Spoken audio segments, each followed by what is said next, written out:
I can arrange a holiday. Men ta'tilni rejalashtira olaman.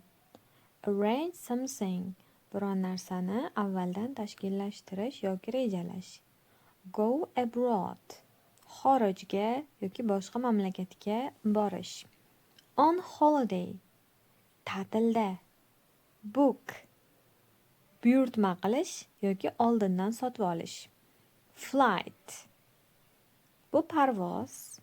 Accommodation. Turar joy. Find. Qidirish, qarash.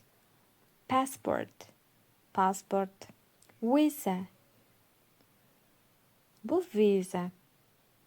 Travel insurance. Sayohat sug'urtasi.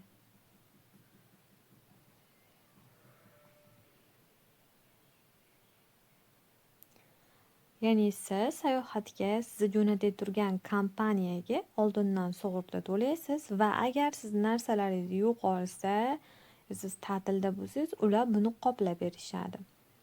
Foreign, xorij, ya'ni chet el mamlakatlari. Currency, bu qaysi davlatni pul birligi. Dollars, euros bo'lishi mumkin. Pack, kiyimlarni joylash.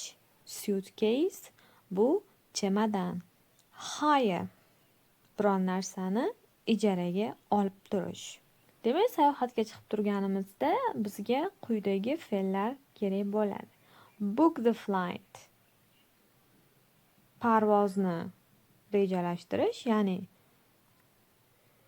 parvoz uchun chipta buyurtma qilish. Book the accommodation. Turar joyni oldindan band qilish. Find your passport. Pasportni topish. Get a visa. Viza olish. Get travel insurance. Sayohat sug'urtasini olish. Get foreign currency. Xorijiy davlat pul birligini olish. Pack your suitcase. Chemadanlarni joylash. Hire a car. Oldindan o'zingiz uchun ijara mashina yo'llab qo'yish. Spotlightga e'tibor qaratamiz. Might'dan keyin bironta fe'l bersak, buni ma'nosi possible that yoki perhaps, ehtimol, balki, mumkin degan ma'nolarni beradi. You might be ill on holiday. Ta'tilda kasal bo'lib qolishingiz mumkin, ya'ni shuning ehtimoli ham bor.